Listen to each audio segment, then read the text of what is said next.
Well, welcome all of you to this very important session again, Sowing Hope for the Planet. We're going to be moving forward with the Laudato Si Action Platform. So we're really at a very important time to be together on this adventure. So again, welcome to all of you to this very important webinar on moving forward with the Laudato Si Action Platform. My name is Sister Sheila Kinsey. I'm a Franciscan sister, daughter of the Sacred Hearts of Jesus and Mary. I'm also privileged to be the coordinator of the Sowing Hope for the Planet. So it's a very important and very happy time for me to be here with all of you. And so I'd like to begin by sharing my screen so that we can begin this. Okay, we're going to move forward here with this webinar. So let us begin here. So we're going to take inspiration from Laudato Si, which is bringing us forward. That's a whole human family together, for we know that things can change. And so we've had a whole year of really working on the Laudato Si Action Platform. It was dedicated this whole year. We stopped on the 24th of May, and now we're launching something on the 25th. And Pope Francis still continues to give us information to go forward. He says this was at the launch of the decade of the ecosystem, the restoration, which was announced on June 4th, just a few days ago. And Pope Francis enjoins all of us to take our proper place as a restoration generation. So Sowing Hope for the Planet now is we're looking at a systematic planning process. So the campaign has been accepted by acclamation by the major superiors of at their plenary session in 2019. And we've decided that we're organizing this through the constellations. And this is going to help us actualize the Laudato Si plan. And in this effort, the USG, which is the men's religious organizations, have joined on through their executive council, supporting the Laudato Si Action Platform and really coordinating our efforts through the Sowing Hope for the Planet. So really, we consider three pillars, major pillars, moving forward as we plan this 7 years going forward. And these are the three of them. The commitment. We have a commitment based on our charism. It's public. We want to be accountable and prophetic. As religious, we need to be able to be out there with our message. And it's transitioning through the 7 Laudato Si goals as you see them listed over here: the cry of the earth, the cry of the poor, looking at the economy, looking at our lifestyles, looking at our education programs, looking at our spirituality, and how we network together as we create ourselves the simple lifestyle that's so necessary. And the advocacy and the mapping that we'll talk about a little bit later on in the program today. So what is this, the kind of the framework for this platform? Well, we are realizing there's an urgency to address the concerns around integral ecology. We need to be in partnership with one another and continue our efforts to promote strategic planning. The urgency is depicted in this slide, really going forward with that, the devastation that we as humans are causing around the globe, and how we are, as we look at the reality, what are some of the things that we need to be addressing, not only personally, but communally, because we're called to make a conversion in all ways, working together in this effort. So to give you an idea of what you're in for during this time, we'll shortly have a prayer by Father Angel Cortez, who is Franciscan, who will lead us really in kind of setting us into a place of receptivity for the message that we're going to be hearing today. We'll look at the Laudato, the launch that took place, you know, and the commitment that's being asked in a kind of a pre-enrollment request. We'll have Brother Alberto begin the systematic process, again, looking at what we've already done. We'll have a couple speakers really kind of giving exemplary ways of moving this forward. Sister Ann Carbone and Father Jose Enrique. They will be sharing the work of their two congregations in helping actualize the See, Judge, and Act pattern. Then we'll kind of look at the what you've done in terms of the survey and the responses that you've given to us, and we'll kind of share those results with you in a way that's really exciting.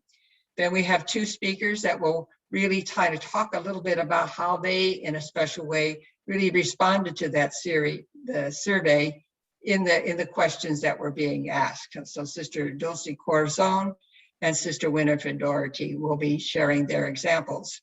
And then Brother Roberto will again talk about some tools that will be shared by Father Xavier and Ms. Marilena Colida. So this is our way forward that we will be with you today. And we'll be pausing in some of these times just to say, do you have any questions?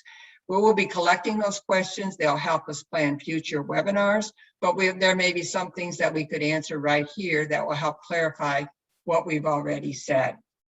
Thank you. So as we said, we want to begin this morning with prayer by Father Angel Cortez. He is presently the assistant in the Office of the Justice, Peace, Integrity of Creation for the Order of Friars Minor. Formerly, he was the JPIC co-executive secretary for the religious men and women in the Philippines. So we welcome Father Angel. He's only been here for a few days, so he's just already been willing to join this effort. He is also part of the leadership team for the Sector for Religious. So Father Angel, please lead us in prayer this morning. Greetings of peace and all good to everybody. As Sheila said, we are starting to again renew our passion to respond to the call of Pope Francis. And as we move forward to bring the message of the Pope with this Laudato Si Action Platform, we must not forget the poor people and the people who are really affected in the peripheries, that we continue to bring their message and give their voice. And as we start this webinar meeting, let us remember them and offer our prayers. And I will show you a video of what had happened to the Philippines 8 years ago. Last year, we've been visited of 3 strong typhoons. And again, the victims are the poor.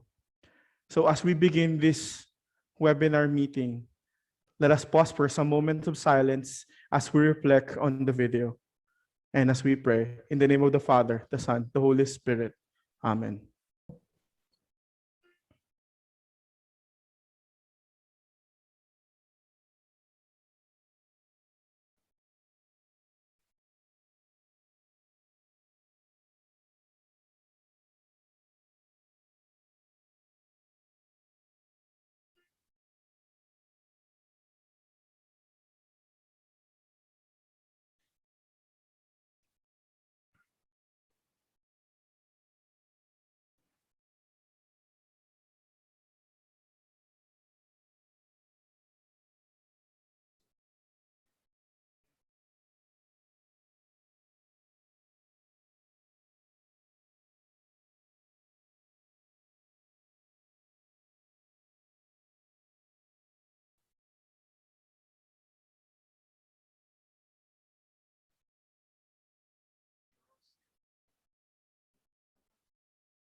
There is no sound.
gracious God, creator of all, we raise our hearts in grateful praise for all the beauty that surrounds us. May we learn to respect all as a sacred gift and do what we can to repair the damage we have caused through our consumerism, greed, and carelessness. Grant us an ecological conversion so that we can leave our next generation with a future full of hope where there's enough for all. We ask this in the name of Jesus our Lord. Glory to the Father, to the Son, and to the Holy Spirit.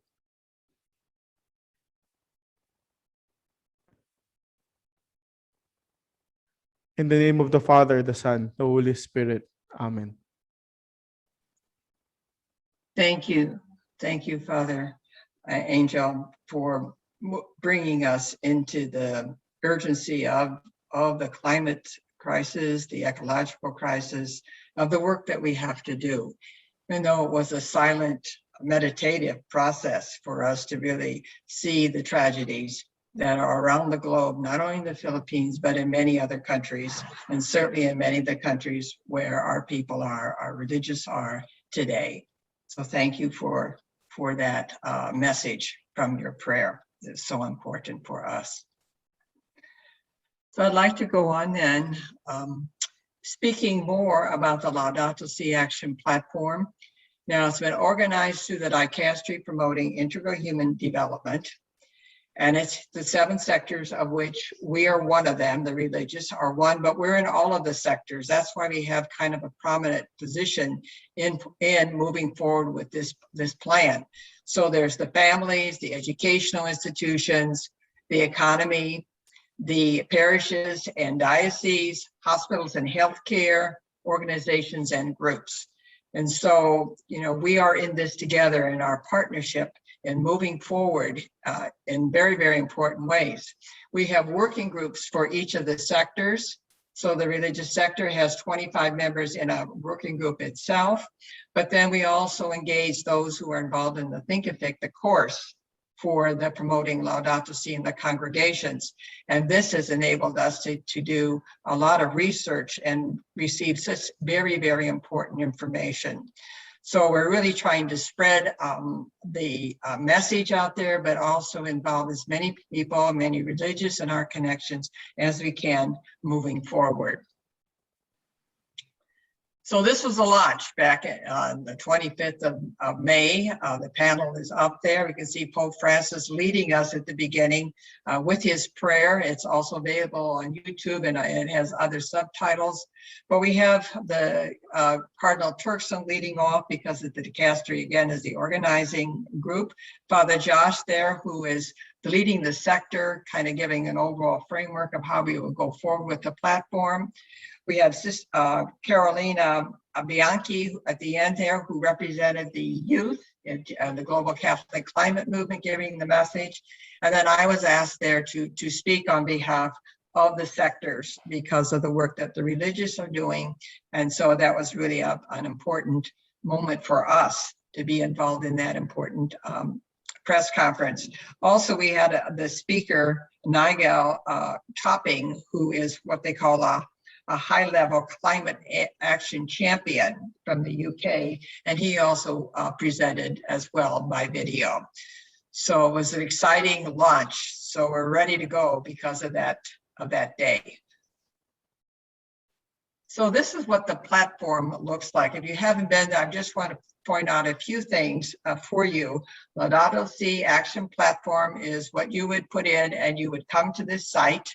And we have to give a Global Catholic Climate Movement really credit, because they're the ones that are organizing and really putting together this website in 9 different languages. I have up here the English, but there's the whole page, tells you a little bit about what the platform is, has the goals all listed with some activities that you could choose, until you begin to think about, can I really commit myself to this platform? Again, can I bring it forward?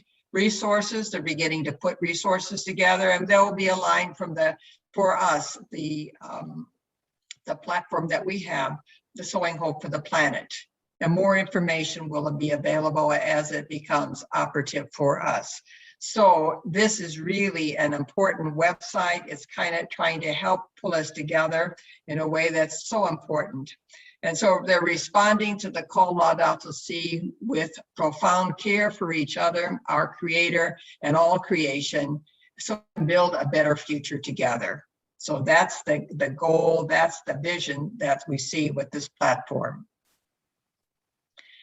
So you can begin the journey.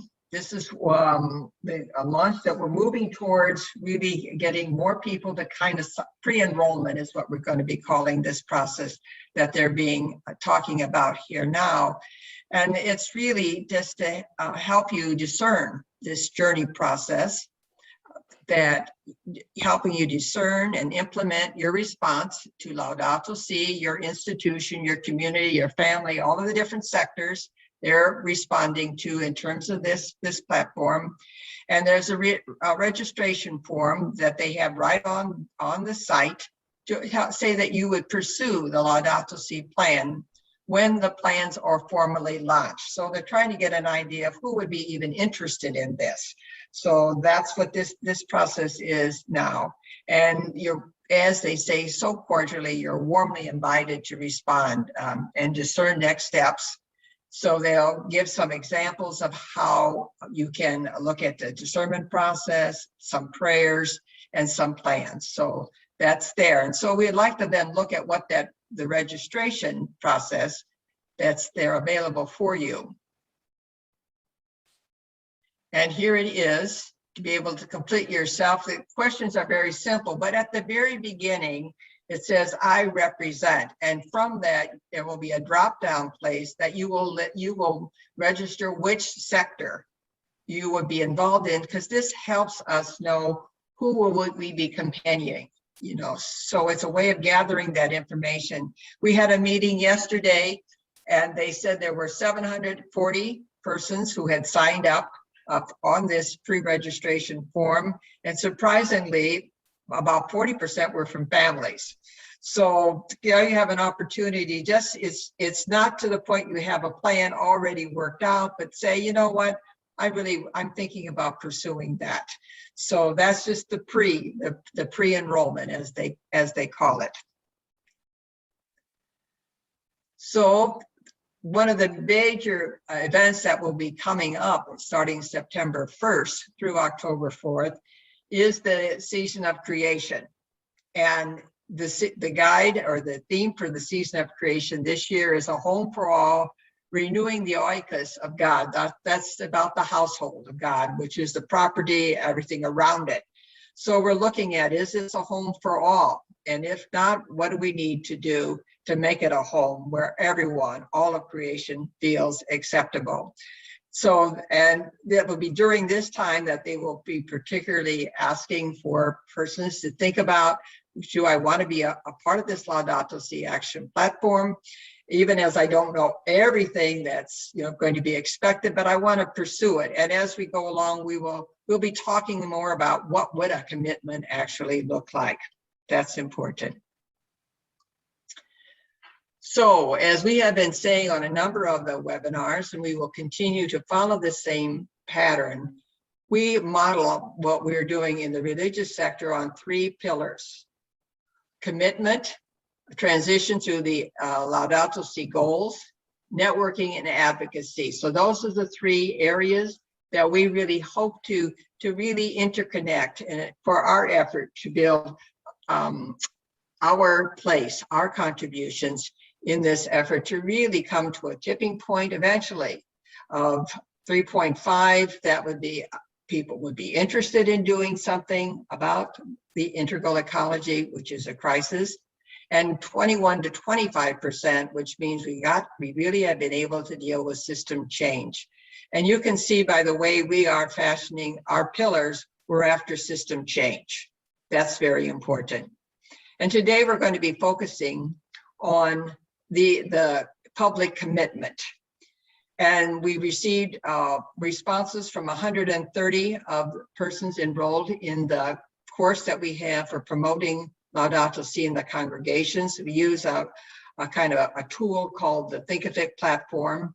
And the information that we received from that survey is really the basis for this webinar that we're sharing with you today. They have provided a lot of background that's really wonderful for us to share with you today. So to move us forward on our day, we're going to have Brother Alberto Parisi. He's a Cambodian missionary. He's an assistant to the Secretary for Missions for his congregation. He was a former lecturer in the social analysis at Tanzgaga College in Nairobi. Really was in transformational action. And he's going to look at the kind of a systematic analysis with the see, judge, and act methodology that we need to be looking at. So, Brother Alberto, please carry us forward for the next session. Thank you, Sheila. So I'm going to share my screen. There. Okay. So the Laudato Si Action Platform has been launched, as Sheila has just reminded us. And now participants are considering to register.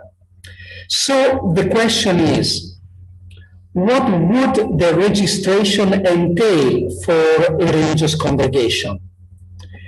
And basically, it takes three things. In the first place, a discernment process. As a religious community or institution, we need to grow in the awareness of our specific call to partake in this movement for integral ecology.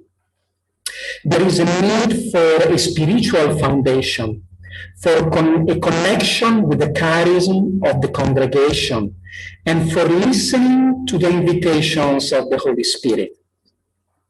Could you please make it bigger? Make it as a presentation.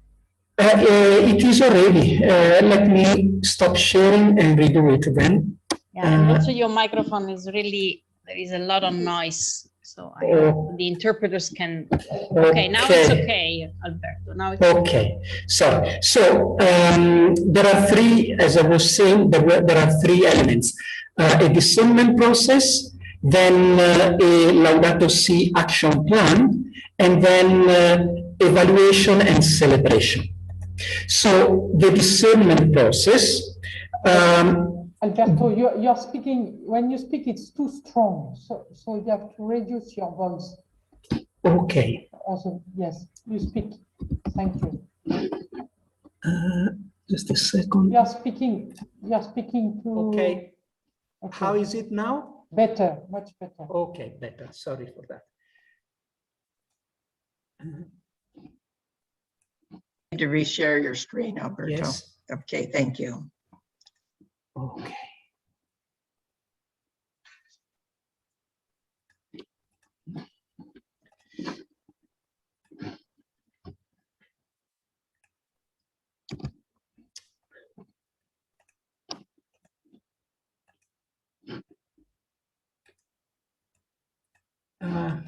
No, it doesn't work. I'm sorry, but now my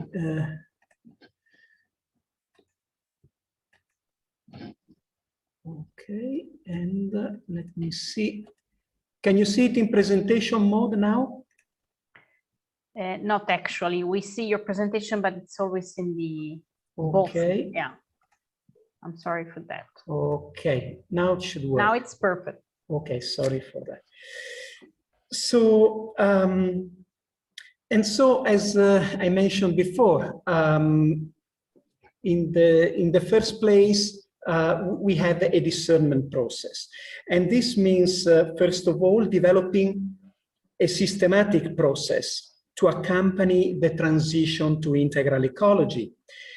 Many congregations are already doing many activities for integral ecology. However, not necessarily their commitment is systematic. That is what actually makes the difference.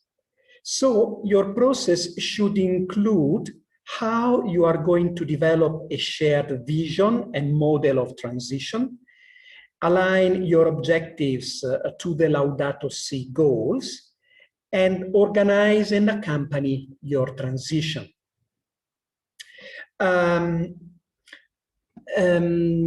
Okay, so that is for the systematic process. Then you need to be taking a baseline survey, and this is the C phase of the planning cycle. You need to assess your situation at the beginning of the journey so that you can both decide at what changes you wish to arrive and monitor your progress along the way. Definitely, without a baseline survey, you won't be able to set goals that are specific, measurable, achievable, relevant, and time-bound. And then you need to discern your path and goals, and that is the judge part of your action plan. The action platform will avail lists of good practices in relation to each of the 7 Laudato Si goals. So you can review the good practices and choose the actions that are right for you, or even take inspiration for new innovative practices you feel called to adopt. And moreover, each practice will be associated to an indicator of impact, so as to help you assess your contribution to ecological transformation. And then from planning to action, which is the act part. Once you have envisaged your path and your goals, you need to draw and then implement your action plan. And this should include both your long-term vision of no more than 7 years and each annual cycle. And then the third part is about evaluation and celebration. And each year, by the 1st of September, which is the beginning of the season of creation, you will be invited to complete a new baseline survey. This will help you see the concrete results of your efforts and reflect and discern your next steps, because you can compare the result of the latest survey with the previous ones. Your online dashboard will show how close you are to completing the Laudato Si journey, and the actions you completed over the past year will be publicly viewable. And also, we realize that this public dimension is very, very important. And by 1st of September each year, you will be able to relaunch your commitment for a new annual cycle. Now, this is by and large the overall structure of the process, which can be actualized in various ways. And in fact, by observing what congregations are already doing, we see that each one adapts the process to their own situation, their own circumstances, and specific needs. We are learning from experience, and very soon we will be able to offer some guidance by analyzing the emerging patterns and sharing such insights, so that those who are interested in developing their own journey towards integral ecology may know what possible options are already tested and learn from them. Today, we are going to draw inspiration from 2 experiences that have interpreted the process in a customized way. First, we will hear Sister Anne Carbon, who is working in Pakistan, and a missionary sister of St. Columban. And then we will hear from Father Jose Enrique Garcia Rizo from Spain, who is currently in Rome, specializing in communication of the Church at the Pontifical University of the Holy Cross. And he is also a member of the Laudato Si animation team of the Claration family. And he uses his knowledge to support the team of the Claration family that has worked on this Laudato Si action plan. So I invite Sister Anne to share her experience with us. Morning, good afternoon, or good evening to you all from Pakistan, the land of the pure. On behalf of my congregation, I would like to thank Sister Sheila and the whole team of Sowing Hope for the Planet for inviting us to share on the beginnings of our journey to Laudato Si. What I'm going to share with you is our simple way of retelling our humble beginnings and the process through which we have initiated as a small congregation in responding to the urgent call of Laudato Si. And this journey or process is unfolding. 2 years after Laudato Si was launched as an encyclical, our congregation divested from fossil fuels and later on signed up the Global Catholic Climate Movement Pledge. As you can see in the next slide, the call of Laudato Si is reflected on our 2017 General Chapter. A year ago, our CLT appointed 3 sisters to be the animating team for matters related to caring for the earth and for following up on Laudato Si. And the 3 of us availed of the Laudato Si animators course. We sent our first communication to the sisters with the hope that we can journey together as a congregation as we respond to and take action or actions on the urgent call. The letter comprised of the following aspects. We recognized and affirmed the enduring efforts of our sisters who had been living out the call to care for our earth for more than 3 decades, long before the coming out of Laudato Si, journeying through life together with indigenous communities, standing with them in their daily struggles with their ancestral lands, were threatened to be grabbed by influential and powerful groups of people that are mining rich natural resources of our earth. And because the cry of the poor are all interconnected, we also give thanks to our sisters who bravely accompany the voiceless poor, immigrants, trafficked and abused women, children, vulnerable adults, people with disabilities, and for standing with the most vulnerable of society. See, judge, act is our approach in living Laudato Si. As we began animating the process of Laudato Si in our congregation, we borrowed the terms used by GCCN, hearing creation song, see, hearing creation's cry, judge, and hearing creation's call, act, see. Begin our journey and to deepen our sense of connectedness with each other and with the whole of creation, we invited the sisters to take some time to reflect on some questions and to share their experiences. What fond memories do I have from childhood and growing up of being in nature? Where was it? Describe the place in as much detail as possible.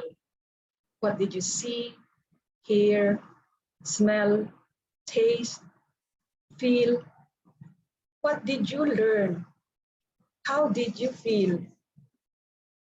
When did you first become aware that something was wrong with the environment, climate, nature, either in your own country or your country of mission or both? What happened? What was the cause of this? How did you feel? How have your feelings about this issue? So we gave time for the sisters to reflect. And meanwhile, we created our own Columban Laudato Si FB page. Then we moved to the next step, going deeper, which is to hear creation's cry together as a congregation. Next slide, please. How can we hear the cry of the earth and the cry of the poor together as a congregation in the light of Laudato Si? One of the gifts of lockdown, as we all know, is to be able to connect with groups of people across the world. So we thought of doing this via Zoom. Judge.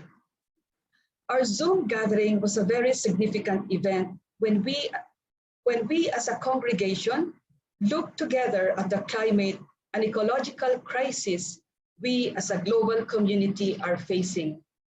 So these are the materials we used, and then our resources. Did we achieve our goal?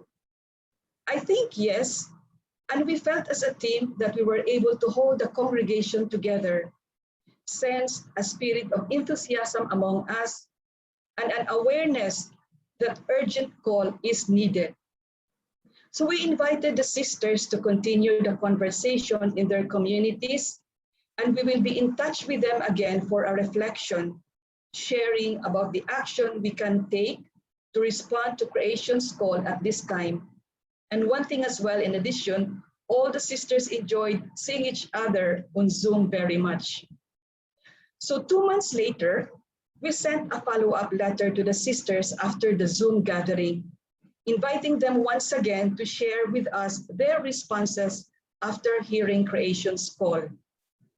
Now we are on the act, and we offer the following possible questions here written on the slides. We included in our letter the following: the article by Richard Rohr, participating in movements for justice, Center for Action and Contemplation, and write a letter from the future. So this is ongoing. We are giving the sisters enough time to reflect, and we will share later any further insights we get. So I hope that we could share with you what we shared with you would be of help. We wish everyone the very best as we journey together into Laudato Si, and looking forward to hearing and seeing yours. Thank you. Thank you, Sister Anne, for your enlightening presentation. And I would like now to ask Father Jose Enrique to present the experience of Declaration family. Okay, thank you very much. Let's see, start sharing the PowerPoint. If it works, it's okay? Yeah, no? Okay, if not, you just tell me so well. You're fine. Okay, thank you very much. First of all, thank you, Brother Alberto, also Sister Sheila, for this opportunity to the Declaration family, for sharing our experience forward to the Laudato Si goals. So today was supposed to be Father Vincent, but he was not sure to being able to arrive on time. Finally, he arrived, but I will present, so anyway, he will be thankfully available for questions or whatever thing. So we will start, and we said, okay, what to share today that is interesting for you? And we say, okay, we will share our experience from these three perspectives: why we did this survey report that we are gonna share, how we worked with the tool we used, and the proposal we made to the people on our Declaration family, and also a proposal to all of you. So the presentation is longer and more detailed than what we are gonna talk now, because it's just a briefing, but anyway, it's available. So if you wanna ask Sister Sheila, they can send to you after this meeting. So let's start with why. Well, as all we know, the human and ecological crisis needs green and blue recovery. And to make the change, it's, the study says, the research says that it's needed a critical mass, at least to begin, 3.5% of practitioners. And then to a truly effect that changed the things is from 21 to 25. So we, the Declaration family, wants to be part of this critical mass to start the change, no? But the question is, okay, how can we persuade almost 5,000 members to change their attitudes, to make this change now around these Laudato Si goals? And we said, okay, we will use a very basic method and tool following, the See, Judge, Act. We will came from the bottom to the top. Why? Because our experience is that when things comes from Rome or wherever top and goes to the ground, people don't receive it very well. They feel disengagement. They feel that, okay, they don't represent me. They don't know my reality. And in some sense, it's true. So we try to listen everybody, and also something that would be open, that everybody express freely without restrictions, this survey, not giving just closed options. And also something that is useful, not just for the Declaration family, but other institutions. So what we did is as simple and as complex as a survey. We did a survey to listen and a report to compile, like a sample, all the experience. We structured this survey in 7 sections, each one with one of the Laudato Si goals. So just, we will see a briefing example with the cry of the earth, the first goal. So we just include in the beginning a description. Why? Because many people yet doesn't realize what it's even Laudato Si. And also we had so much care with the terminology. That's why I will tell later, but we did pilot tests. Like, you prepare the survey, you send to some people, and you realize, wow, I'm speaking a language that they don't understand because I'm here in this world, and maybe the others are a little bit disconnected. So, well, we just a little bit briefing on the objective. Then this is the part of judge. We judge the reality with the glasses of the Bible and of the Laudato Si document. No? So we included on each goal these 3 quotations of the Bible and 3 quotations from the Laudato Si. And then here we start and go deep, and we go in the important part, which is, okay, during the last 3 years, what you did to participate, no, in this cry of the earth, to respond for this. And it was an open question. Why? Because it seems sometimes that they didn't do anything or whatever, or even we don't realize it. So it's been a huge amount of things. So to measure them, we asked them in the last 3 years. Then we did truly a closed list of elements that they couldn't add here, that after our research were interesting proposals to promote, no? And we asked them to say, okay, are you agree? Yes, I will do this commitment, no, for the next 7 years. Yeah, you have my compromise. I disagree, I don't like it. And neutral is like, well, it's not a priority, I think, and I don't refuse or I don't approve it. It's just not our priority, no? And the last question, which was very interesting, what people realize is new proposals that are not in the list, that you say, okay, I would like to add some things that I think you missed. And very, very interesting things came out from this part. And finally, last chapter, as you can imagine, interpretation. For example, in this cry of the earth, our Declaration family, we realized that they are very aware of the earth, awareness of the earth, taking care about the green recovery, yeah, but not the blue recovery. About the oceans, we are not very aware of that. Why? Well, because most positions are not in the coast or close to the oceans, for example, no? So you can realize the sensibility. Well, the process is here, you can see them. And the final call to action, why? What we did? Okay, we did the survey, what you have in the left, using Microsoft Forms that has technical things that are useful for us. It was a long, as you see, 30-40 minute survey, so people needs to do an effort. So with all this data, we created this report, 55 countries represented, 85% of the age are between 30 and 60 years. So it's like the, you know, empowering maybe age, and well, male, woman. And well, for sure it's representation, no? About, it's represented all the reality of our Claration family. And finally, with this report, it's been sent, and the Claration family team will motivate them to create their own plans, no? To take this sample and put it into practice in their reality. And for sure, the invitation to, you know, make a pledge online in the Laudato Si Action Platform, as it couldn't be in another way. So just to finish, two things that from here, from the general JPIC office, it will be, you know, we will accompany the major organism and the different congregation and institutions to implement this and work with this. And an evaluation, annual evaluation will be made through our Claration team in the United Nations to be presented to the international community. So for sure, we are open to share with you. Here is the mail. You can copy, you can write. This is the mail of the Father Vincent, well, from the office. Well, you are welcome. Thank you very much.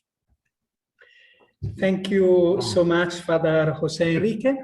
And as we heard from Sister Anne, a narrative of the whole journey that they have been doing even before Laudato Si was published in a systematic way, right? And now we heard from Father Jose Enrique one aspect. He has focused on one key aspect of the Laudato Si action plan, that is making the baseline survey. So that has helped us also to visualize, you know, one possible way of doing it systematically. And so at this point, I think we have a time for any questions or comments from participants. I do not see questions in the chat, Sheila, but perhaps Okay, you can I saw- clarify about the PowerPoint. Okay, the question is, and some of the difficulties we have are these privacy rulings that we're getting from the different countries. So for sure, the information is available on Thinkific, because that's our community that has signed up and is enrolled and is sharing materials. As you heard Father Jose Enrique say, that material is available.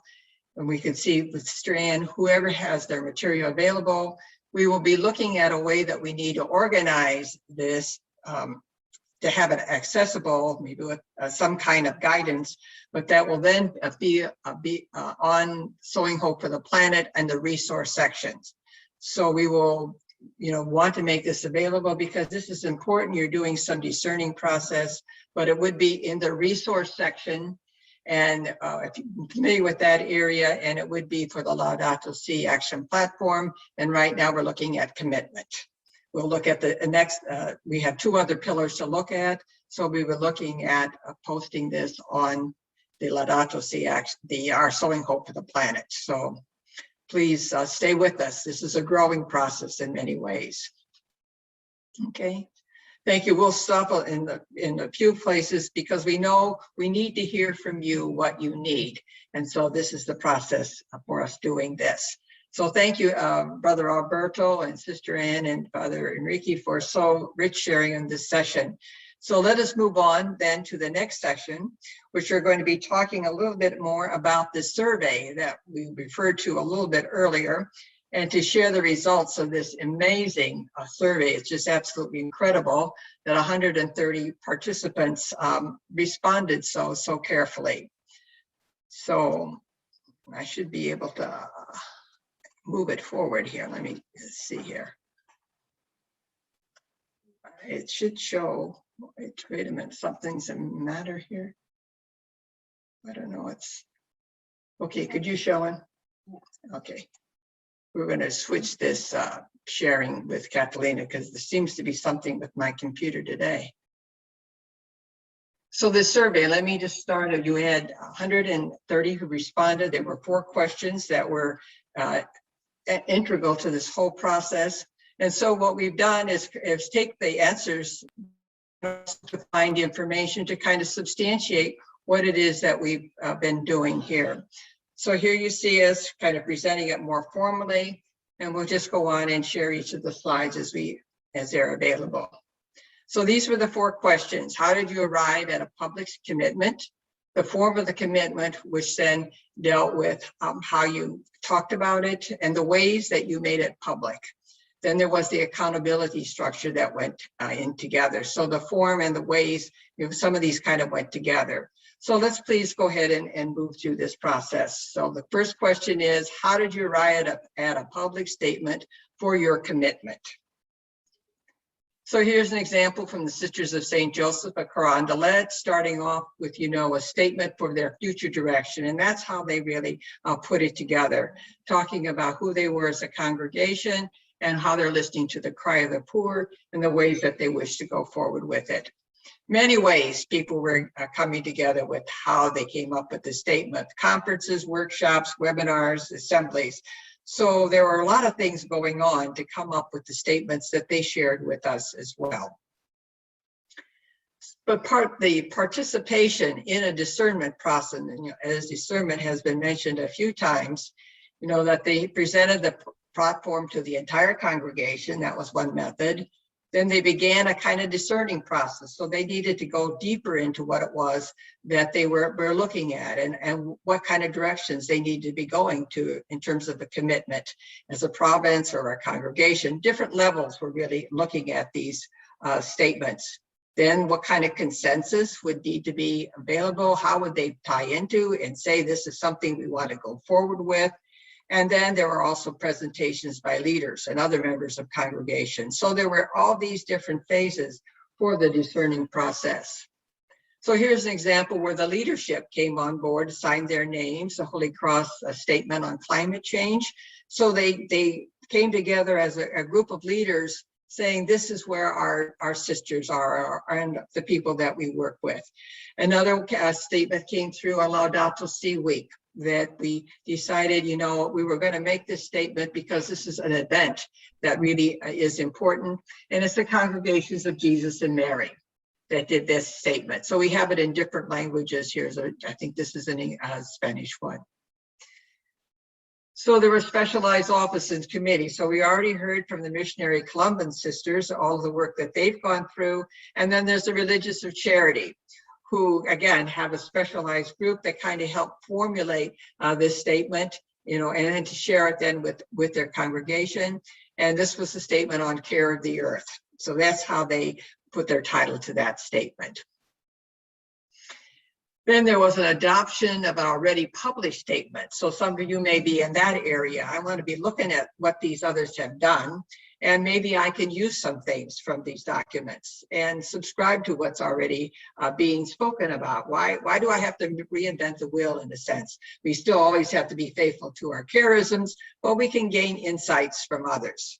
So we can take from the framework of the Episcopal Justice and Peace Commission was one of them. The Laudato Si document of reflection for a time of Lent was another one that someone had issued. And then the message of Pope Francis in the Laudato Si, for sure, comes through very often in many ways. There was crafting a statement, a position paper through study. And we're going to hear a little bit more from the Congregation of Our Lady of Charity of the Good Shepherd Sisters, because they have a number of position papers. So it was one more piece that they wanted to put in their packet of things that the sisters stand for, their connections, and any way that they have influence. They wanted to have this position where they were as a congregation. And there was another statement came from the Sisters of Charity of St. Elizabeth in New Jersey about on climate change and global warming. Again, coming from their charism and then creating a vision from that statement. So the consolidating practices were, clearly an ongoing commitment to since the inception of Laudato Si, the implementing of Laudato Si in their convents. This is the Jesus, Mary, and Joseph convent and their institutions, their practices and their workshops, joint reflections and groups. So these were just the ways that people and religious came together to consolidate their practices.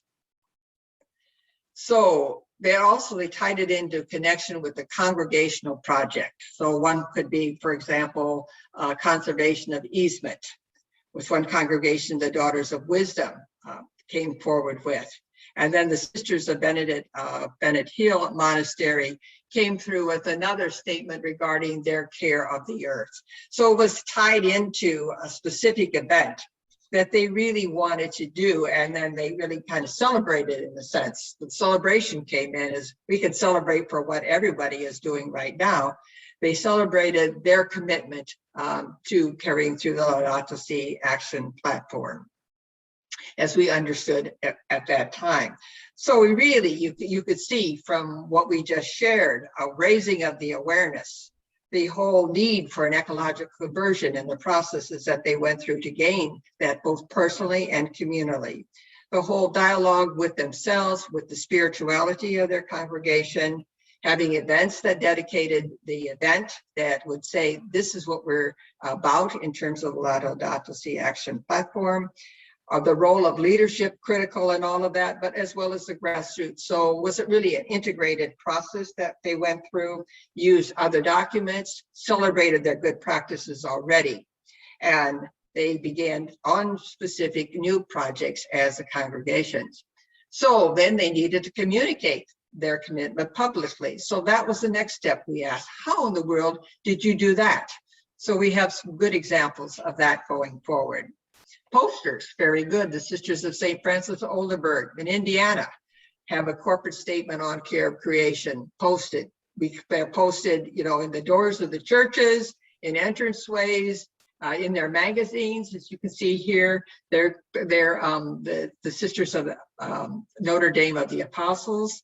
They, put their own newsletter, and many of you have newsletters. So many ways of getting that information out. It's very important.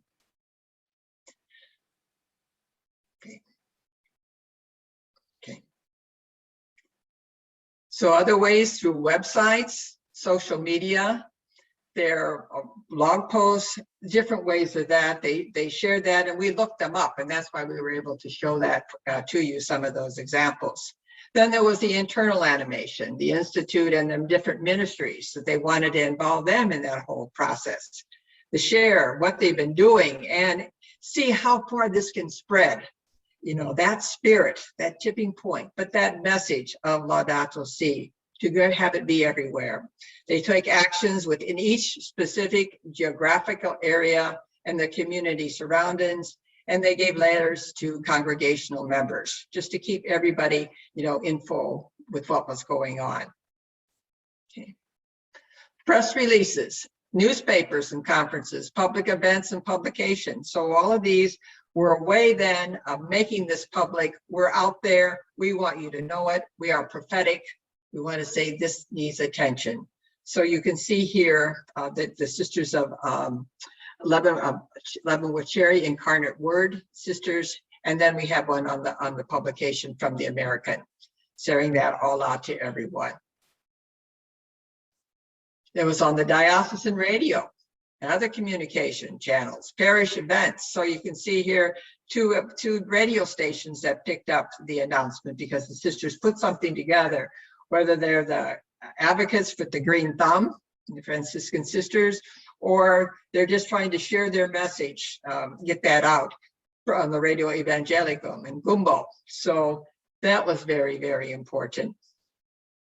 Prayer campaigns. The Doors of the Precious Blood of Christ had a number of prayer campaigns involving the local community, saying, this is where we stand. We want you to be a part of it. And it was prayer in the solemnity of the blood of Christ, which would be something that community would certainly want to emphasize going forward. So bringing people into their own spirituality in a way that would matter for them on the environment. And this is where we stand, and we would like you to stand with us as well, as they have on a number of other issues regarding the pipeline going through their property. So the last question then was, how are you accountable to the public for your commitment? So this is being out there. So what ways did they share that they were accountable to the public? So here we have the sisters, School Sisters of Notre Dame, really coming out with a public statement saying this from their charism impels us to really be witnesses to peace, hope, and love, and that you can count on them to carry out the Laudato Si Action Platform with their congregations. And here we have the missionary sisters, the African, actually it's the African fathers who have their Laudato Si Action Platform commitment in articles that they're going to carry forward and reporting on what they are doing already. And publications in their newsletters, social networks, websites, newsletters, bulletins, radio and TV. All of these are saying we are doing these things and we want you to know about it. And if you want to join us, please do. So that's how they were accountable. Many congregations were accountable to that message, a care for the earth, care for one another. Presentations in congregational meetings and sharing moments, as we can see here with the Dominican sisters of the presentation. So they're carrying that together and seeing it to themselves. How are we accountable for our own personal conversion? How are we accountable for our communal conversion? And how is this reflected in the areas in which we serve? So, networks with local stakeholders, networked with the local land trustees in the town in which congregation is located. This was for the conservation of land. Reporting to town's representatives, inviting them to the projects, and even going to city zoning boards. So we're out there. So here's some examples that people can use to see, I think I might be interested in doing something similar. Again, we're about finding ways we can share this with you so that in any way we can be supportive or stimulate additional ideas. Public events, a memory here. Again, inviting the public to be a part of this as they animate their own members. Saying nothing is impossible because we're in this together. This is the daughters of Saint Alatricia. Discernment process, so they were very honest about that. Some of them are in process, some haven't developed a public accountability, but are looking for some ideas. They have still have to discuss this. They like the question, so we're stimulating for that. And depends upon what the commitment will entail. It's certainly an important question. What am I committing myself to? Right now, we're just saying you want to do something. That's what that pre-enrollment piece is that's being asked for on the platform. And you're starting the journey. So we're all different places, but we're in this together, and we want to make sure that we are feeling that we can be all together as we move this forward, because it's very, very, very important.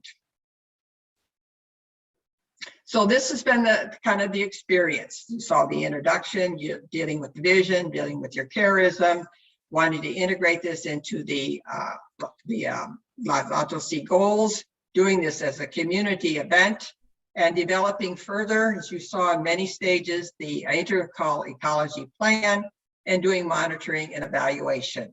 So all of those were elements that really came through on the survey for this first area, the pillar on commitment. So those were the 4 areas. And what we would like to now do is have 2 examples, one showing a manifesto and another a position paper. And these were examples were chosen because of the way they answered those questions relating to the statement, their form of commitment, how they communicated it publicly, and the message of accountability.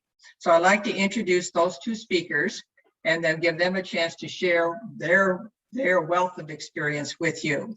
Our first speaker will be Sister Dulce Corazon Velasco. She's a medical missionary sister. She's experienced in community health development as a lay volunteer in Bangladesh and as a missionary medical mission sister now in the Philippines. She's a coordinator of the Commission on Mission. It's a think tank, and you're going to see how it's a think tank, for mission-related issues and topics in support of the society leadership team, which she's very much as the coordinator. And our second speaker, which I like to refer to at this point, is Sister Winifred Doherty. And she is of the congregation of Our Lady of Charity of the Good Shepherd Sisters. She is at the NGO. She's an NGO at the UN, United Nations, holding several key positions as she collaborates with many others. She deals with all sorts of policy issues that relate to the Laudato Si goals, some of which are poverty eradication, ending prostitution and human trafficking, ending violence against women and girls, and promotion of the girl child. Oh, you can see that going right into the goals.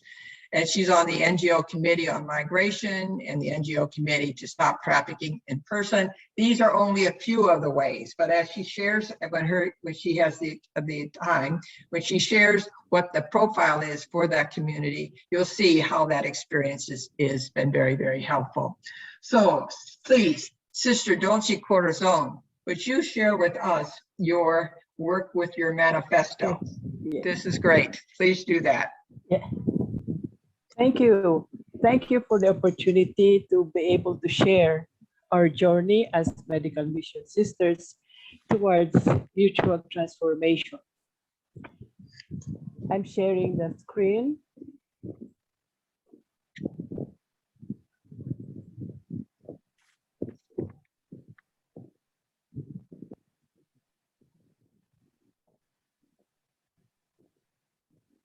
Welcome to our presentation. We believe that all charisms are God's gift, free gift of love to all and everything, including the charism of healing and wholeness. This healing charism deepens and evolves as we grow in our understanding of our mission, which is to be present to life in the spirit of Jesus the Healer.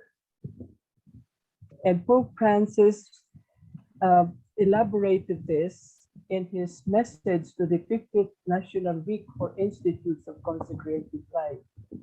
He said, keeping the founding charism alive means keeping it on the move and growing in dialogue with what the Spirit is telling us in the history of the times, in different places, in different epochs, in different situations.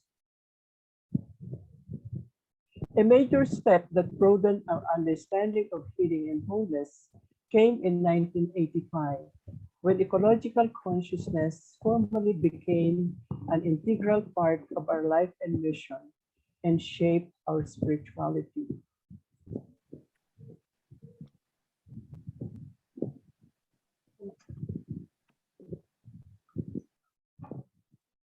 The eco-spiritual approach required a change from seeing human beings as the center of creation to seeing the oneness of the human community and the universe in God.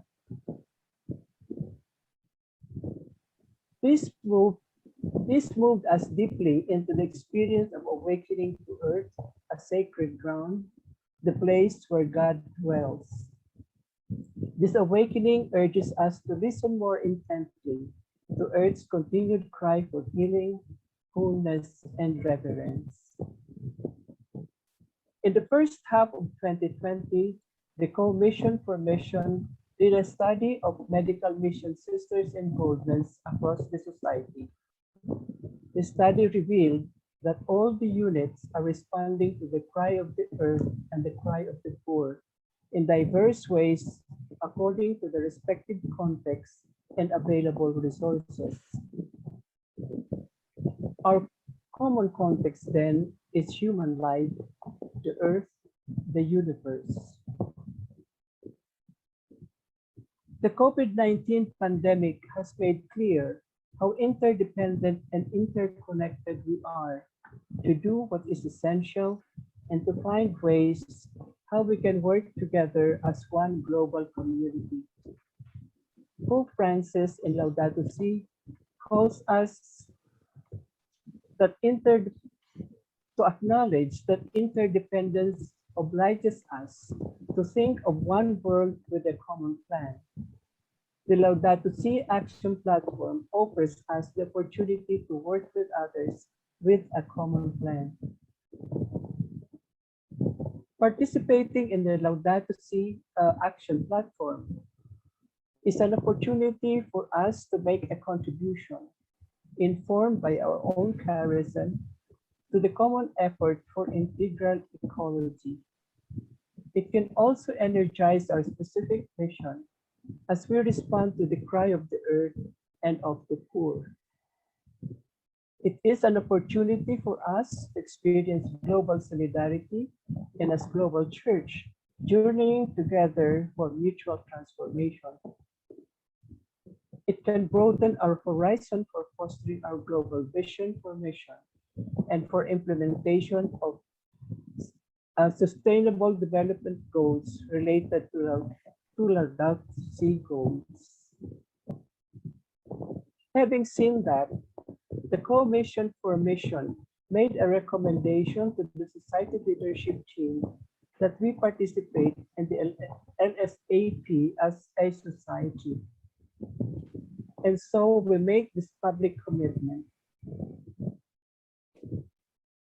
We medical mission sisters, in continuing our journey to wholeness, are making a public commitment to make the transition to integral ecology by responding to the cry of the earth and the cry of the poor, adoption of a simple lifestyle, ecological education, ecological spirituality, economic sustainability, with emphasis on community involvement and participatory action, and to journey with others in contributing to systemic change. We also discerned our next steps, that is encouraging the participating units across the society that their vision of the future, the scenario that we feel called to contribute to bring about, is aligned with the LSGs. That we qualify our strategies and action planning with SMART objectives and evidence-based monitoring and evaluation.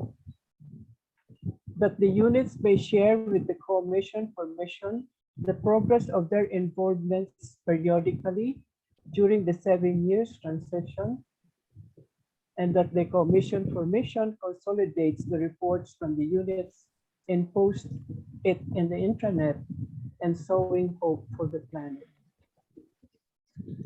This initiative can be further reflected on in the 15th General Chapter in 2022.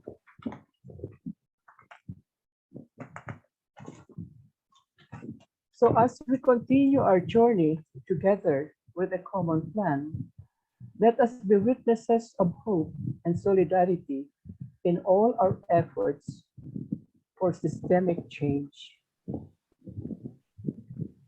Thank you for your kind attention. Thank you so much, Sister Dulce Corazon, for so carefully and engaging a method about what the medical missionary sisters are doing. You go to the heart of the world where there's so much pain and suffering, and you be that healing presence. That's what you called yourself to be as a congregation, to be that healing presence, not only of persons, but of all of creation. And to do that in as many ways as possible, not only being creative, but also being systematic, so that you're able to go and to reach the goals that you have set for yourself. Thank you so much for sharing that so well with us. Now, Sister Dulce Corazon had mentioned about the Sustainable Development Goals. So we have a Sister Winifred who works there. So she certainly is very much involved in them. She might even mention them in what she's going to be sharing.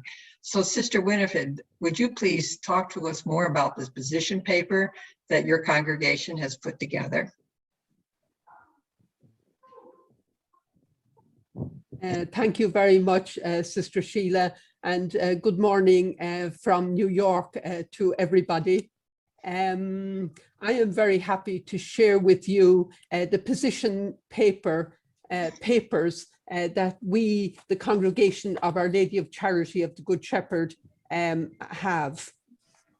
And they are an integrated package. So the paper on integral ecology was not something that was added on. It is integral to the development of the papers. And there are 6 papers, and they have been an attempt to express the direction of our mission in terms of that are most relevant to today's world. And in recent reflections on the integration of the different positions, I have situated them around what I consider to be the root cause. And that is the globalization of finance, the financialization of the market, and corporate greed. And we heard mention of this already with regard to the economy. And our paper on paragraph 3 in the last sentence says, we realize that ecological degradation and sufferings of the peoples. Now, I think this is our way of expressing the cry of the earth and the cry of the poor. Our life forms across the globe and are entwined, and they are one phenomenon.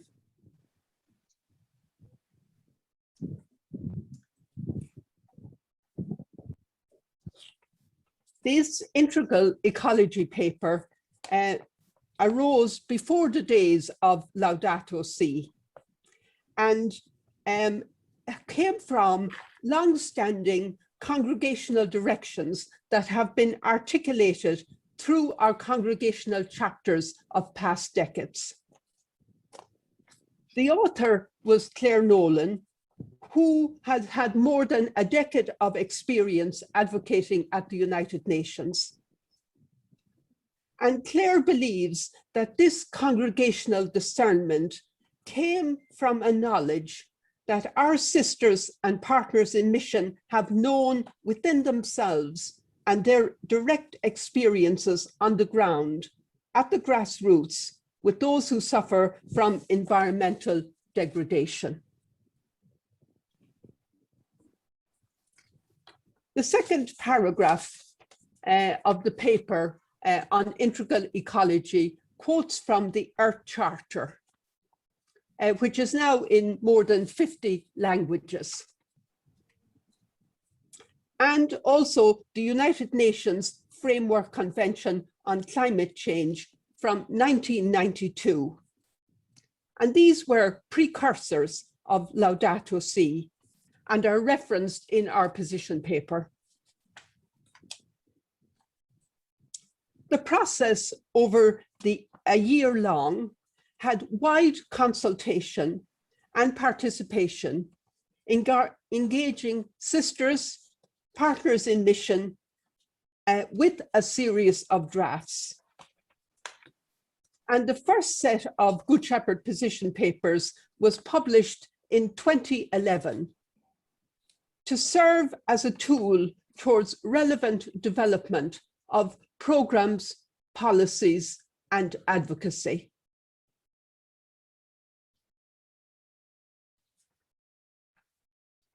A revision process was undertaken in the same way in 2017, 2018, and was influenced by the publication of Laudato Si, which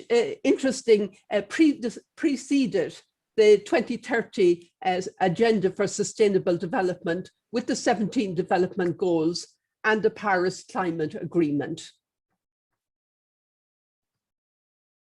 And of course, the Sustainable Development Goals, 12 to do with climate change, 13 to do with climate change, 14 life on land, and 15 life in the ocean are the 3 goals in terms of the ecological aspects. But the Sustainable Development Goals are an integrated package. And the first one is no poverty.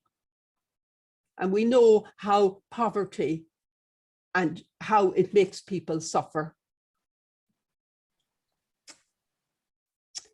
So since the second edition has been published, They have been translated within the congregation into Arabic, Chinese, French, German, Italian, Korean, Portuguese, and Spanish.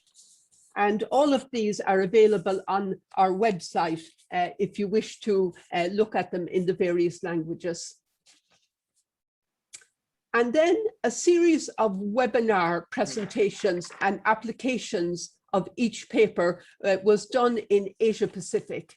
And this was facilitated by Teresa Simmons, who is the director of the Mission Development Office in Asia Pacific. And we worked as a team. I shared the paper and she followed on with how this can be applied. And starting on June 18, we're beginning a similar process with regard to the paper on the girl child in Africa and the Middle East. And it's interesting, since we finished the webinars in Asia Pacific, they have moved ahead and they've set up a process over the next 11 months with regard to having an integrated approach to integral ecology. And 180 persons attended that webinar throughout Asia Pacific. And the idea is to integrate our spirituality, justice and peace, and ministry practice, and have it as an integrated living experience. And so to conclude my presentation,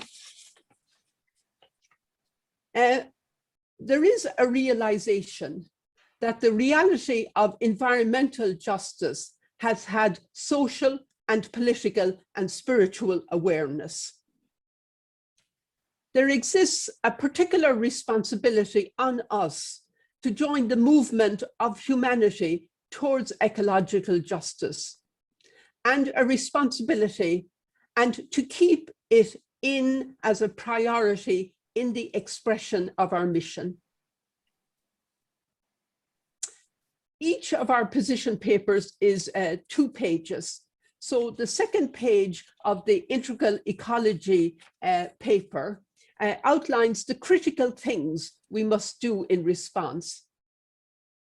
It articulates ways that we join with humanity by using international human rights instruments, processes of advocacy and education, and insertion into political processes in the fulfillment of our mission. And the last point in conclusion, and the last paragraph on page 2, we read, use a cross-sectional analysis to confront economic policies that lead to human, animal, and earth degradation. The advocacy that is done by the Congregation of Our Lady of Charity of the Good Shepherd in the different position papers, trafficking in human persons, prostitution, migration, economics, or the girl child, should always include ecological and environmental data. So this concludes my presentation of our paper on integral ecology. Thank you very much for this opportunity. Thank you, Sheila. Thank you, Winifred, for helping us see how to integrate, this message from the grassroots to those that are in leadership in various forms, and then with the United Nations, where you've been there for a number of years, trying to really move this effort. And I think that you're kind of happy to see that there are more people in many congregations willing to be a part of this movement, and that you can speak of this at the United Nations when you have an opportunity that yourself that we have more with you. It's also very interesting that you're able to continue the same process of developing these position papers based on a very deep understanding of your charism that you continue to keep in the forefront for your community, and you keep going back to it, and it also leads you forward. And you're able to share that then at the United Nations, where you exercise leadership amongst the religious at the UN as well. And thank you for bringing in the Sustainable Development Goals with Sister Dulce Corazon mentioned just before you as well. So thank you again for both of you for such a very fine sharing as you did for us in the survey, and now everyone else can hear from you. So the last session here is going back to Brother Alberto, who's going to be saying more things to us about some tools. So we're trying to pull together a lot of information for you because of the discerning that's going on with you during these months. So Brother Alberto, please. Thank you, Sheila. So after having seen some samples of possible processes to develop and implement a Laudato Si action plan, we want to focus on another dimension. That is the availability of practical tools that can assist us along the journey. So we are actually at the moment collecting various tools already in use among religious congregations and from other reputable sources, in view of sharing them with participants. At times, we realize that there is need to develop some ad hoc tools. And this is another area where we can all contribute our expertise and creativity. It is very important to have effective tools to support our commitment to integral ecology. Because we need to know how we can practically do what we have planned. So today we are going to mention about two useful tools related to what we have discussed so far. And first of all, we are going to see a tool for discernment. We said that discernment is very, very crucial to the process of making a commitment to integral ecology. And then we also mentioned the importance of accountability. Once we have made a public commitment, we need to hold ourselves accountable to the public. And so we are going to have two contributions now. The first one is from Father Xavier, JRI, who is going to present a tool for commitment. So, okay. Father Xavier is the Secretary of the Social Justice and Ecology Secretariat of the Society of Jesus in Rome since June 2017. He has a PhD on extractivism and mining and its impact on indigenous people and the environment. He has 30 years of field experience as a social worker and a human rights lawyer and activist. And Father Xavier, as I mentioned before, is going to present this tool for discernment. Unfortunately, he cannot be with us in this moment, so we will listen to his recorded presentation. And soon after, we will have Dr. Marilina Colella with us. We know, as I said, that when we make a public commitment, we need to hold ourselves accountable. And Marilina is going to present the sustainability report, which is a tool for doing it. She's an engineer who worked with IBM for 10 years, both in Italy and in the USA. Then she studied canon law, and for 20 years, she worked with the major Italian banks, managing the relationships with religious institutions. She's also a lecturer at the Gregorian Pontifical University, teaching management of church properties. She also collaborates with the Università Cattolica del Sacro Cuore, and she is very familiar with the financial issues of religious congregations because of her long experience in the field. So now we are going to listen to the contribution of Father Xavier.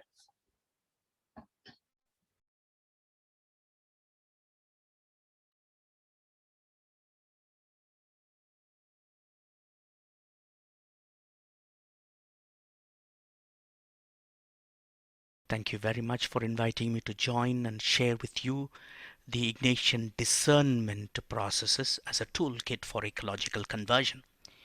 Each one of you may use different methodologies to find ways to change for conversion. This is only one way from Jesuit point of it, especially in this year of Jubilee, 500 years of Ignatius conversion. We have used this over the centuries, and so probably a helpful tool for all of us to use in our discernment as for ecological conversion. I'd like to just remind about our Laudato Si goals, 7 goals, which is a way of responding to the cry and responding to the need to build a hope for the earth and the poor people. And this ecological conversion in action in these 7 sectors, one of them being our religious sectors, religious orders, we are invited to make this a transition or movement from to where we are to convert, to recognize the interconnectivity of us with the entire creation. Next slide. I would like to present to you the 10 major steps that we see as a kind of steps towards discernment and to dialogue. This is not discernment. This is a kind of a precursor to a preparation for discerning, or the methods that we need to use. How to do it, maybe in another other steps, how to do it will be another level. But here it is the kind of attitude that we need to have for discernment. 1 is to keep an open mind. No prejudice, no preconceived ideas, but a mind should be open. Number 2, we see the reality. We recognize the reality in which we are in, analyze the reality where we are in, the socio-economic, political, environmental, religious situation in which we are in. Number 3, to listen attentively. Listening is listening as if we are listening to the Spirit, listening to the people, listening to the cries of the earth, the environment, the birds, animals, everything. And also when we speak very clearly what Spirit would want us to speak intentionally, not simply whatever we think we want to speak with preconceived ideas, what we want to convince others of, but rather speaking intentionally so that there is a kind of a change and thinking creatively and globally, not narrowly with my perceptions, my understanding, but rather more open, global. And keeping an open heart, moving from open mind to open heart, wherein we begin to see the other side of perceiving the reality much more from the depth of our heart. And open heart will always be able to perceive things which words cannot express. And being free from all attachments which bind us and does not allow us to be free. And so therefore removing all our attachments, material or ideas or things we think that is the right thing, and fostering equality. We foster equality not only between human beings but also with the entire creation. We are interconnected. Nothing is below or low, but we need to recognize each thing is created with the purpose by God, and how do we respect that and revere what is gifted to us by God, and share that experience of mutual support and help that we receive from one another, from the creation. And finally, recognizing all these, we move into action to live and to celebrate. These are the steps. Probably the next slide is what we normally would call see, judge, act. Maybe I would put it in a different way as perceiving, discerning, and committing. Before we start, there are many things that are happening around us as a stimulus. We begin to sense them, perceive them with our feelings, and then use our intellect to judge, or I would call it more discern, not the between good and evil, but rather between the wonderful good things, what's the best, what God wants me to do at this point of time, and then to commit, move to action, commit, live, and with a sense of transformation deep within. And finally, this transformation conversion process must take place at 3 levels: personal, communal, and structural. Do not limit ourselves to personal conversion, but as a community. And this is the call for Laudato Si platform. Personal, communal as each religious congregation, as well as structurally in the entire world, political, social, economic, cultural structures and religious structures. We need to move towards that.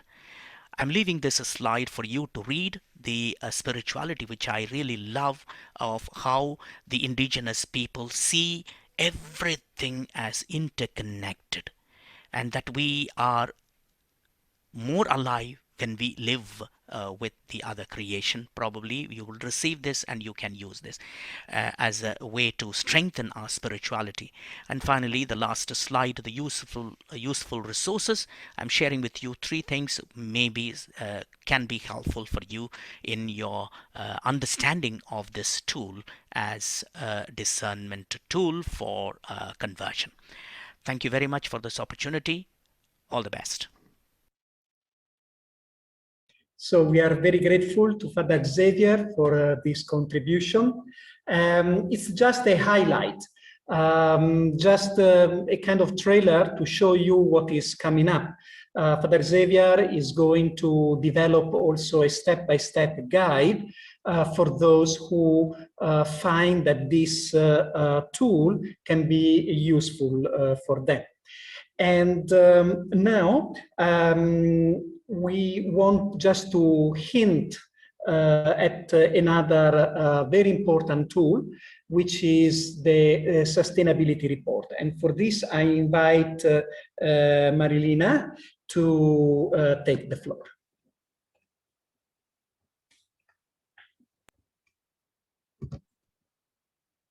You should unmute the microphone, Marilina. Unmute your microphone, please. So down in the left-hand corner of the screen. Left-hand corner of your screen. Okay, now, good. You're ready now. Okay. Thank you to you all.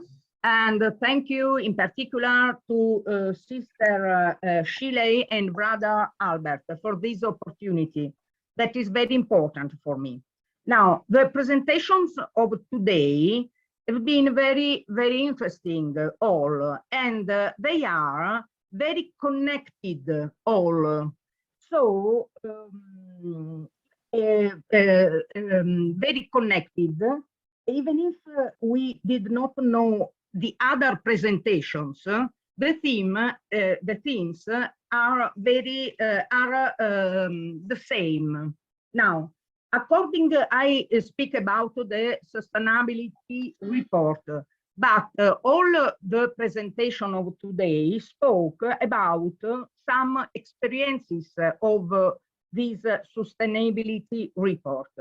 Now, according to canon law, every religious congregation has to draw up an administrative budget every year.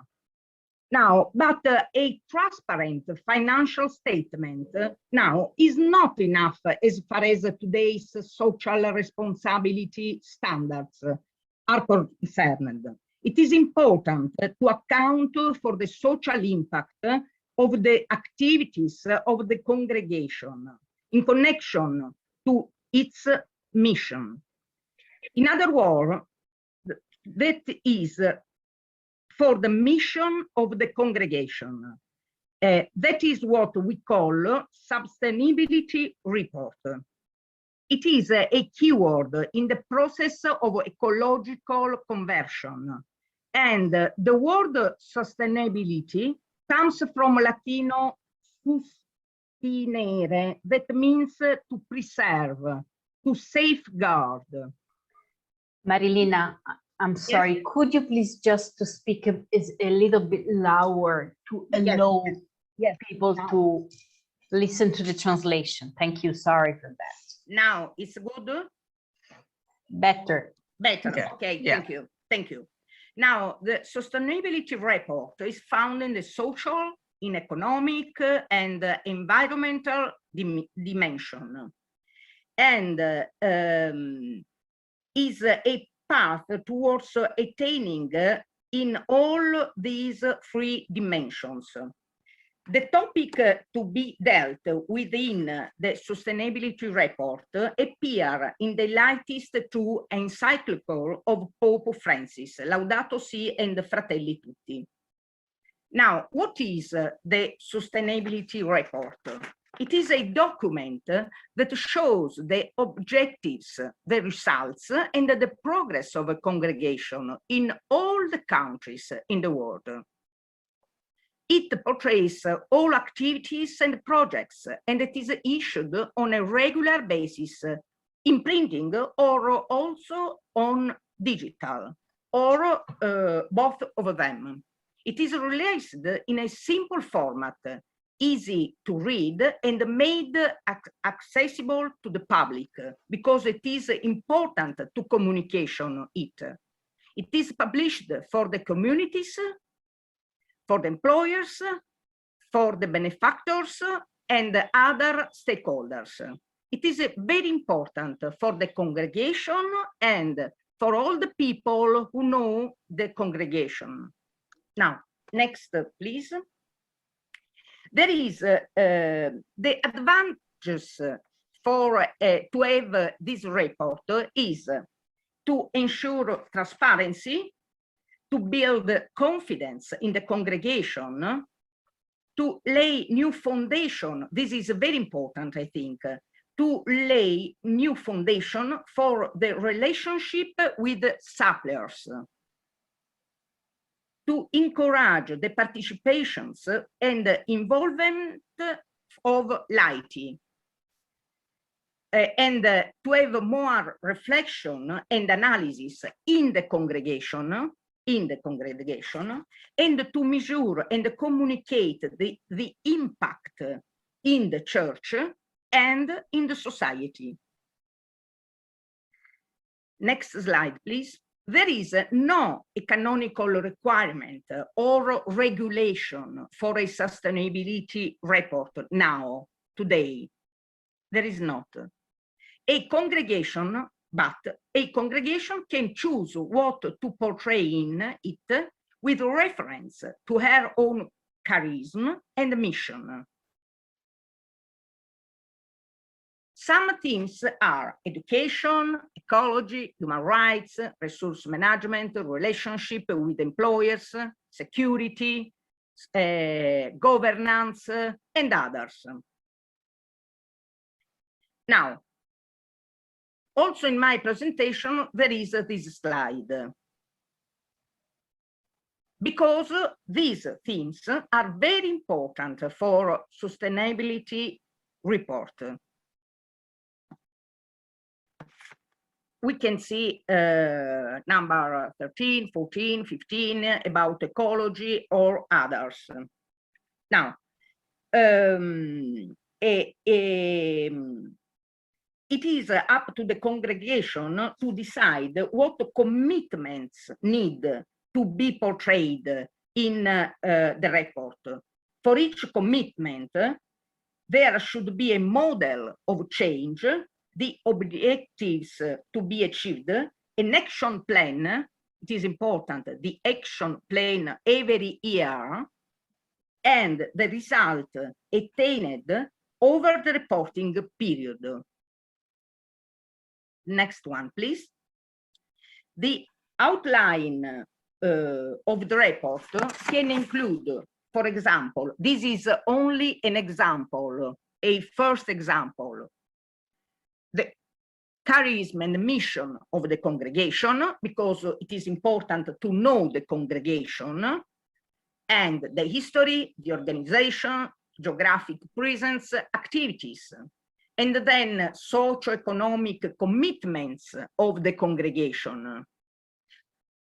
Situation at the beginning of the reporting period, medium and long-term expectations, then definition of benchmarks, things to do, what and when, the plan, people involved, who and what, measurement of the impact, this is very important, ecclesiastical, social, economic, environmental impact, all these 4 impact, and so on. But this is only an example. Now I am working to define some guidelines for the congregation's sustainability report. And I should like to set up a working group for this project to define some guidelines for this report. Let me know, please, if any of you wishes to take part to this project. Excuse for my English, it is not perfect, but It's good. okay. Yes. Thank you very much to you all for your attention. Thank you so much, Marilina, for your very interesting presentation. Thank you. And as you have just mentioned, we would like to make known that we are organizing working groups to develop tools, to develop guidelines, and all possible ways to support those communities, provinces, or even congregations who are planning to register for the Laudato Si Action Platform. Okay. Now we can, and by the way, if you haven't done it yet, you can also enroll in the Thinkific platform. Sheila mentioned about that at the beginning. In that way, you will be able to access all, for example, all the materials of the webinars we held since last year. And you will also find the possibility of interacting with other participants, and also you can participate in the work that we are doing collectively. To enroll, you just need to send a request to jpicroma@gmail.com, and you will receive a link and the password to join in the group. And we already have 900 participants with whom we are collaborating, and it's a wonderful opportunity to build up the movement together. So at this point, we can leave some room in case there are any questions or comments about the presentations. Yes, let's collect any questions. This will help us move forward again, as I said, in planning future There is webinars. a question. And what is that, Patricia?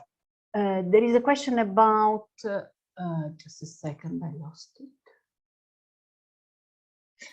We have to have these translated. There's many things we need to put together for you so it's available for your use. So that's important. We want it in the 6 languages that we have, but there, as we showed you, the platform, which has other options, has it in 9 languages, but we have to start somewhere.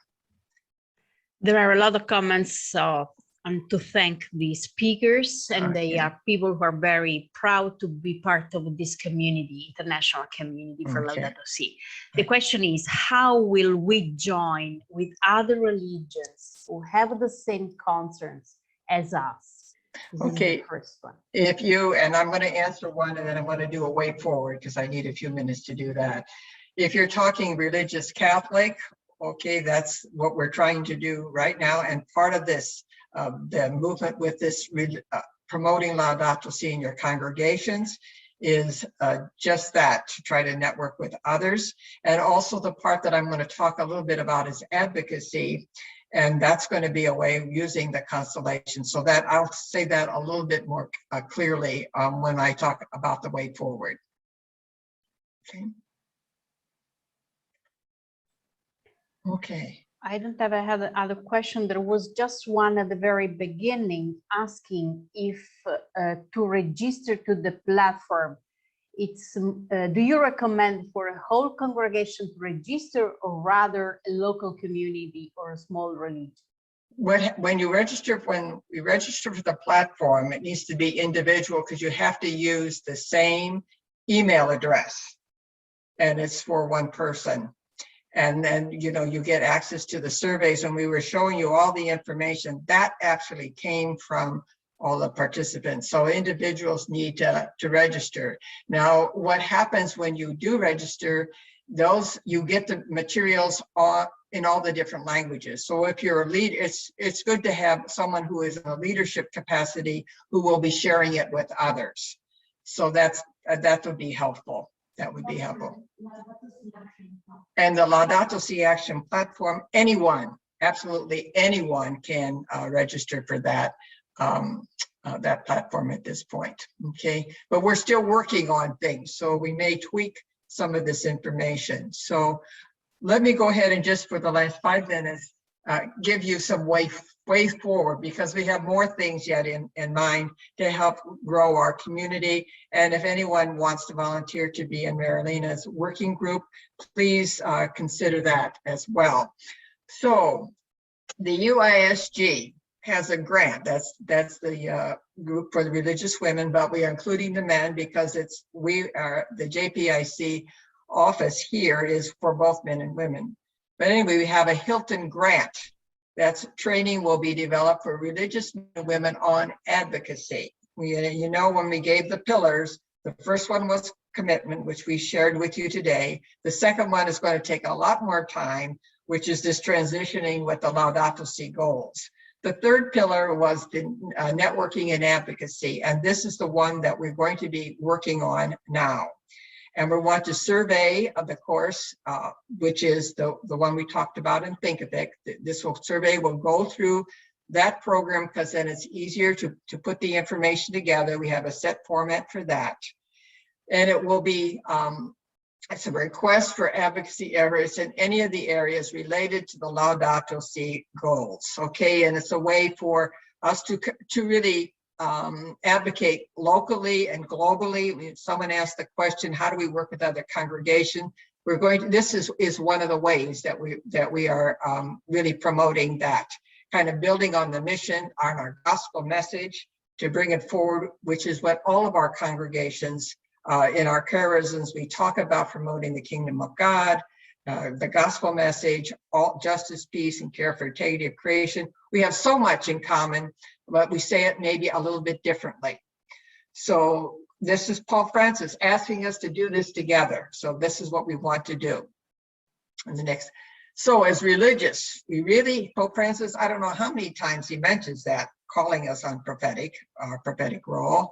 We are in the forefront of this transition, and we are looked to as to being leaders. So we are about articulating in our area for our congregation this charism, and you heard that said over and over again in the four areas that were the four persons that presented today. And it's about connecting local and global, and who best to do this is our congregations, because we have family in all of those areas. And it's to be a bridge to the different realities to form a people. We talked about the indigenous population. We talked about many of the areas where people are marginalized. Okay, so we're stepping up. for stepping up and wanting to be in this prophetic role for religious. So what we're doing is we want to connect to countries and constellations, the areas of your concern. And we will ask right up front permission for public mapping and showing where things are happening. And we're using Sowing Hope for the Planet as a mapping purpose. Okay, so right up front, we want to know the data can be put on Sowing Hope for the Planet, which is a public website. And it's very important for in our effort to learn to listen to the grassroots and how we work together to integrate our message going forward. And Marilena talked about the impact. It's about how are we making a difference. This is the new frontier for us as religious. You know, we are out there, we realize the problems of the globe, and we have to be able to do it together. So that's it. We want to be able to work together all up and down and integrate it in many ways. Next slide. So on the mapping, on Sowing Hope for the Planet, there is that page on the goals page that lists all of the constellations and the countries included in the constellations and the commitments that have been made. Now, not everybody's been made their commitments, so I hope those of you who are delegates to the to different constellations or members and looking there, please look to update that, because this is really important for us to move forward in an organized and integrated way. And we know that in many of our constellation, it's men and women religious working together. So that's how we bridge that gap and how we really join together to make a difference.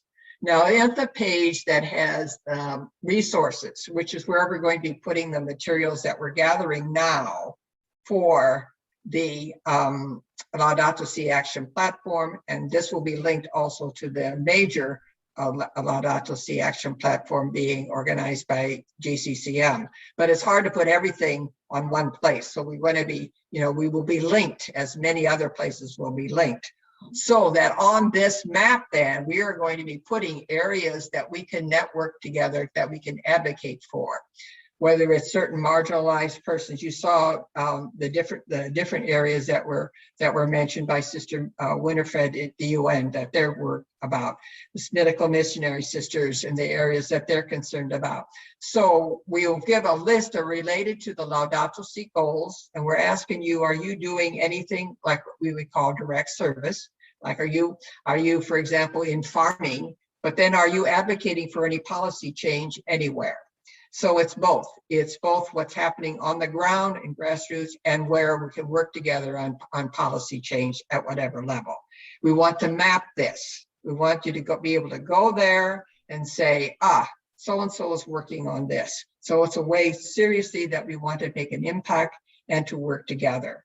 So that's going to be then on which we will be building then on the next survey that will be coming out shortly. We're still, you know, moving through writings and checking with different persons to send this out. And we are so appreciative of the responses that we have been received. And as you can see, it's, you know, it's a challenge to put all of it together in a timely manner when you receive such good information. And we couldn't show all of it, but we want you to know that we really appreciate the work that you've been doing.